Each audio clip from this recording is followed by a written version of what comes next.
அனைவருக்கும் வணக்கம். தலைப்பு ஆகவே காதல் செய்வீர்.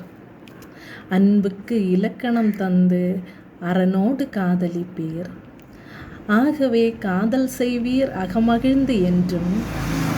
இருமனங்கள் இணைந்து இருகரம் பிடித்து நடந்து ஈசனை வணங்கி நித்தம் ஈன்றவர் போற்றிட உன்னத நிலைகளை உரிய வழியில் கடந்து ஊனும் உடலும் ஒன்றென இசைந்து வாழ்ந்து என்றும் நமக்கென எதிலும் நாமென நிலைத்து ஏற்றங்கள் பெற்று எறும்பென காலத்தை சேமித்து ஐயமற எதிலும் ஆய்ந்தறிந்து விடை கண்டு ஒற்றுமையில் சிறந்து வேற்றுமை என்றும் அகற்றி ஓய்வும் கண்டு கடினமாக உழைத்து செழித்து அஃது வாழ்வாங்கு வாழ்ந்து காதல் செய்வீர் புவியில். நன்றி.